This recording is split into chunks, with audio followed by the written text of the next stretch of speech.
Raelynn Bean is here from Central Valley Electric Cooperative. Good morning to you. Good morning. All recovered from the fair? We are. It was Now, a good week. You gave away a prize, didn't you? We did. Yeah. We did. We had a drawing at our booth for one of those iRobot vacuums. Mm-hmm. And Miss Sarah Polk won that. Oh, wow. Yeah. Well, that's pretty cool. Yep. So I should have signed up. You should have. I didn't. You can't win if you don't enter. I know. Well, I was most of the time I was stuck Right. over in the trailer on the other side. I did wander in there one night to get some popcorn. Oh, yes. But I allowed myself just one popcorn this year. Okay, well. I've spent so much on teeth over the years that I'm told to stop, no more of the popcorn and things like that. My son for sure went in there and got his fair share of popcorn. That's good. And your kids did well at the They did. At the sale too. They did. They? So yeah. good. I'm telling you, the generosity of this community just blows me away every year. Yep. It's a good thing to see. So yes. Do you have a lot of folks come by the booth? I mean, we did. Mm-hmm. We did. Just being able to talk with people face to face and be able to see people and just talk to them about the co-op and maybe some programs that they may not have known about, and of course giveaways and drawing, enter to win drawings, and we had stuff for the kids and it was good. Good, yeah, because it's first time in 2 years. Because last year there was an expo, but it really wasn't to where like CVE could have a booth or anything like that. Right, we didn't have a booth. Right, so first time in a couple of years had folks come through. Absolutely, yes, it was nice. Good. Well, what's next? Well, it just, I was thinking this morning, just with school starting next week, mm-hmm. and just some of the things that we do in the schools. We do our coloring contest, our safety coloring contest, and they've already got the poster ready for this year's contest. So those will be going out to the schools later this fall. So that's what's the theme this year? Do you know? The theme is it's been sitting on my desk. I'm sorry. Broken wires. Okay. If there's broken wires like on cell phones and things like that kids use, and sometimes kids just put cell phones and stuff underneath their pillows, and if they're charging they could get hot, cause fires. So it's kind of safety related to that. Okay. So that's for second, third, and fourth graders. So that's one way we get a safety message there into the schools. And then our safety demonstration, our live safety demonstration that we usually do for the fifth grade, fingers crossed that we get to go in to the schools and teach kids about electrical safety. Right. Yeah. When you do your display, I'm sure there's certain things that you do that try to, wake them up if they're starting to nod off or fall asleep. There are. So on that electric board, and it's fun for me mm-hmm. to watch these kids that are on the front or first or second row, and they really don't know what to expect. And then we make that spark, and it makes a sound, and it flashes, and most of the time it's the little girls that are kind of squeal a little bit, and I try not to chuckle because it's a serious situation, but mm-hmm. just watching their reaction to that has been fun. Yeah. And their questions, kids ask great questions. Sure. Well, you should have somebody with the camera out with me whenever one of our transmitters arcs. Oh, yeah, wow. Because that I'm scary. sure is a hilarious,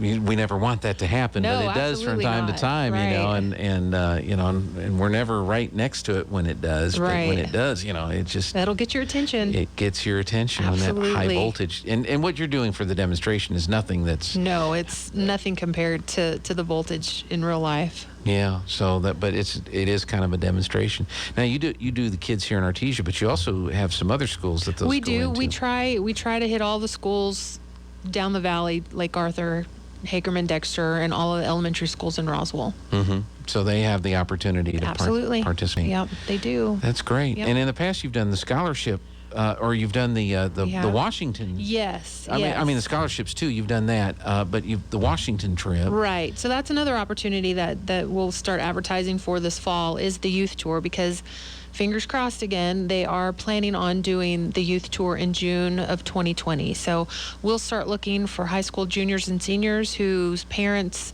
are members of Central Valley Electric, and they can get in all expense paid trip to Washington, D.C. Mm-hmm. It's an amazing, amazing trip. Yeah, and I think they also get to go to Santa Fe. They did one year, I know. I don't know if COVID hit and they haven't had an opportunity to do that again. Mm-hmm. But definitely the Washington, D.C. yes, absolutely Washington. I know that the Santa Fe was very popular with the kids too, so I'm sure they'll try to keep that. Now, on that trip, do they get to meet our congressional delegation? They do. They do get to meet with some of our congressmen and women and talk to them about issues that are important to them. That's great. That's a great experience. And then I did say scholarship program, and that is another thing that CVE does. It is. So we do offer scholarships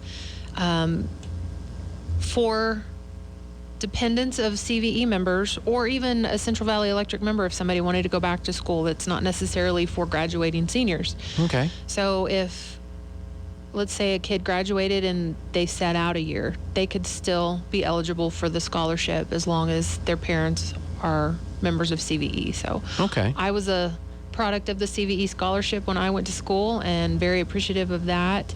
And that Education Foundation, they help a lot of kids go to school. So there's just in addition to just having electricity come through a wire into the house or into the business, there's a lot of other things that CVE does to help the community and give back to the community. Absolutely. They're very good at helping the community, but also helping the youth.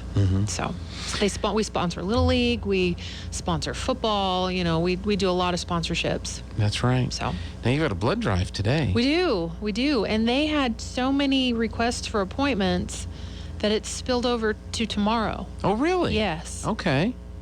So they're going to be back. They will be back on Thursday. Okay. Well, that's a good thing. Right. Absolutely. Because there's such a shortage of blood all across the country right now. Right. I told Leah, I said, that's a good problem to have.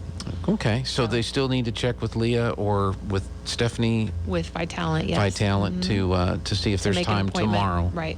Okay. But today is... As far as I know, today's probably booked up, but you can always call and find out. They may have an opening. Yeah, somebody may not be able to make it, and you get in on that. Well, that's pretty cool. Yep. And again, it's in the community room. Community room. At CV, so that's good. Well, anything else that you want to make sure we talk about today? That's good. If you guys have any questions about CVE or any of the programs that we do, you can look at our website or give us a call at 575-746-3571. Okay. Yep. Happy to help. All right. Raelynn, thank you so much. Thank you. Appreciate you coming in. And again, I hope you're all recovered from the fair. I'm working on it. That takes a while to... I think yesterday was almost like I'd gotten my second vaccination shot. Wow. I was just... It finally hit you. I was dragging pretty much yesterday. Right. And my allergies hit me yesterday from being out there and all the dirt. And... A lot of people are dealing with that too. Yes. And I hope that it's just allergies. Yes. With everything else that's in the news. So, okay. All right. Fire training at Navajo tonight, 5:30 to 7 p.m. Black smoke, emergency vehicles, etc. So that's going to be going on today from 5:30 to 7 p.m. out at Navajo. So when you hear the sirens and see the smoke, don't be alarmed. Don't be alarmed. Unless, of course, it's coming from your kitchen. Right. Then you call 911 and get that done. All right. Thanks a lot.